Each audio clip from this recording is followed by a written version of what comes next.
Build your dreams, live rich, and leave rich. Hello and welcome. I'm Krish, and my whole goal here is to help you and your family become truly financially knowledgeable. You see, living rich, that isn't about having a lavish lifestyle. It's about living with complete peace of mind. And today, we're going to tackle one of the biggest, most common terms you hear everywhere, the Sensex. Now, before we dive in, let's just get one really important thing straight. Everything we're about to discuss is for your education, to build your knowledge. But when it comes to your hard-earned money, please, make it a golden rule to always speak with a SEBI-registered financial advisor before you make any decisions. All right, let's jump right in. There's a word you hear every single day, right? On the TV news, in the morning paper, Sensex. For so many of us, that word brings up a little bit of anxiety, maybe some confusion. It feels like this complicated secret, some mathematical code that only the big shots on Dalal Street understand.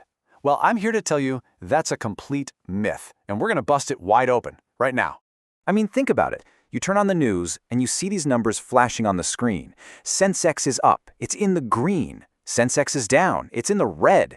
Does it just feel like some random scary number that's designed to make your heart beat a little faster? If it does, you're not alone.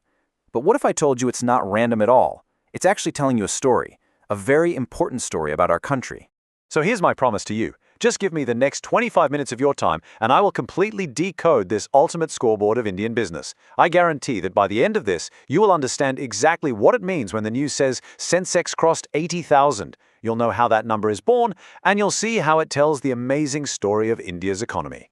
So, here's our game plan. First, we'll finish busting that myth. Then, I'll give you a super simple analogy, a report card that will make it all click. After that, we'll lift the hood and see how the Sensex machine actually works. We'll even clear up the confusion between Sensex and its brother Nifty. We'll bust some jargon, and then, most importantly, we'll talk about what all of this means for you. Ready? Let's get into it. You know, to really get what the Sensex is, you don't need fancy charts or complex math. You just need a simple picture in your head. So for a minute, let's forget about the stock market completely. And let's think about something we all understand, a school. I want you to imagine that the entire Indian economy is one massive school. And in this school, there are thousands and thousands of students, over 5,000 of them, in fact. Each student is a company.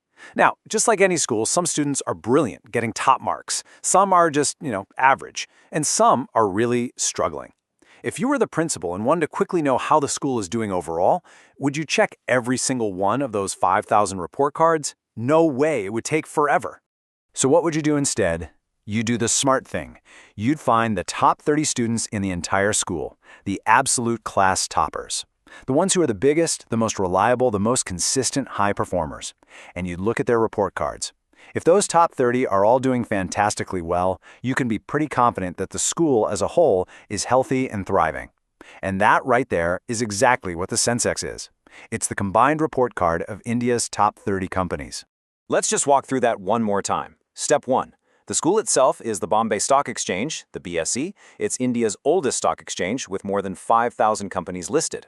Step 2. From that huge group, we handpick the class toppers, the 30 largest, most financially sound, and most frequently traded companies. These are the giants, the household names like Reliance, HDFC Bank, and TCS. And finally, it's Step 3.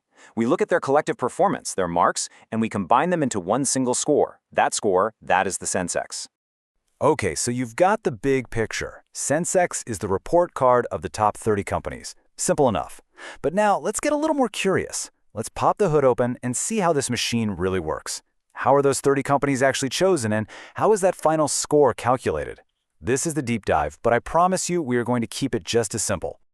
Okay, micro lesson 1. Think of the Sensex 30 as the most exclusive, most elite club in all of Indian business.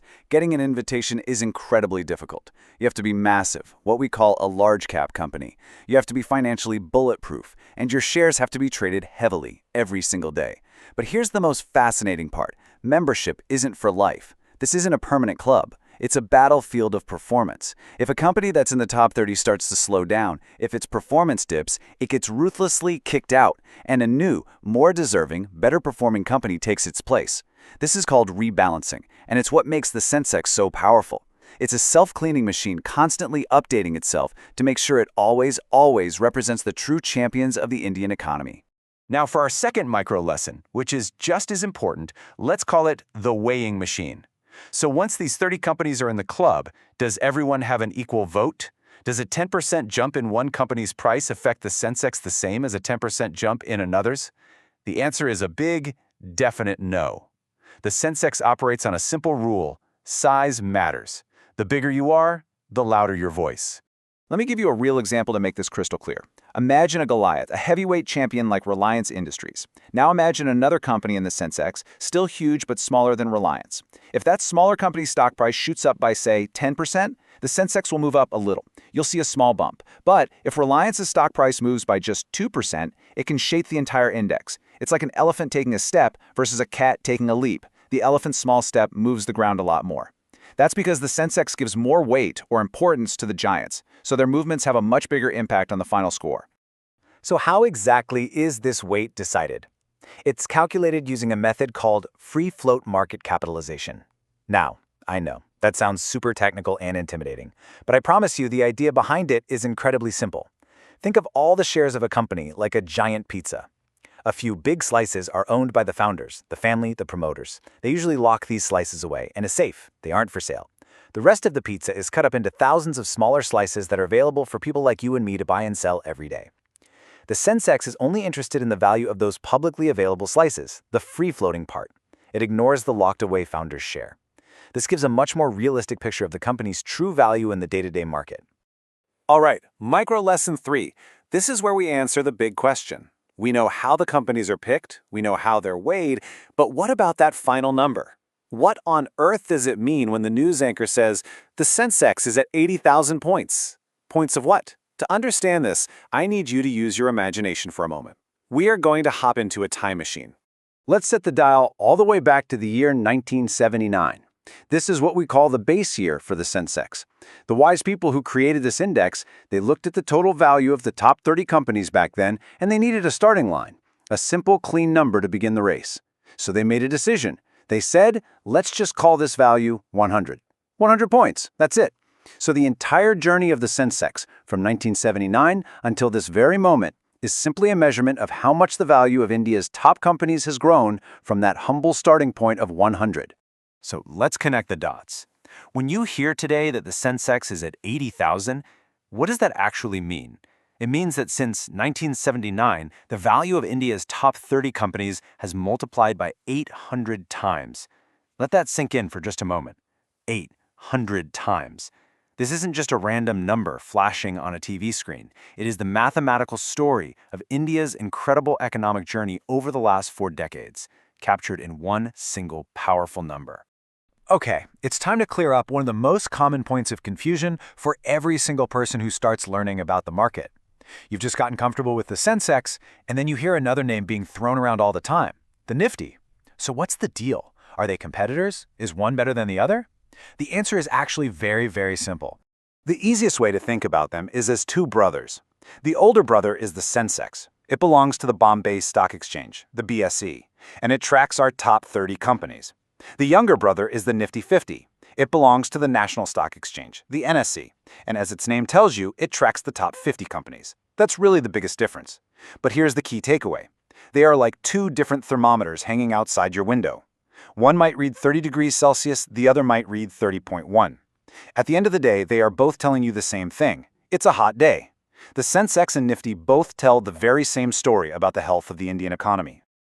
You know, we've covered a lot of ground, and naturally, a few financial terms have come up. As part of my promise to you to keep everything simple, let's do a quick-fire jargon-busting round. I'm going to take 4 of the key terms we've used and define each one in a single, simple sentence with 0 buzzwords. All right, let's go. First up, base year. That is simply the official starting line for the Sensex, back in 1978-79 when its score was set to 100. Next, free float market cap. This is a company's total value, but counting only the shares that you and I, the public, can actually trade. Then we have the Bombay Stock Exchange, or BSE. This is simply India's very first stock exchange, the historic home of the Sensex. And finally, rebalancing. This is that brilliant, regular process of kicking out weaker companies from the Sensex and adding in the new, stronger champions. See? Nothing to be afraid of. So, we've busted the myth, we've looked at the mechanics, we've cleared up the jargon, but this brings us to the most important question of all. So, what? Why does any of this matter to you, to your family, to your future? This is where it all comes together. You see, the Sensex is so much more than a number for traders on Dalal Street. It is a mirror. It reflects the entire economic journey of our nation. That incredible climb from just 100 points to over 80,000, that is the story of Indian companies growing, innovating, creating millions of jobs, building our country, and in the process generating unimaginable wealth. When you decide to invest in the market, you're not just buying a piece of a company, you are buying a piece of this incredible Indian growth story. For more than 40 years, the Sensex has told this unbelievable story of growth. Yes, there have been bumps along the road, there have been ups and downs, but the long-term direction has been powerfully, unmistakably up.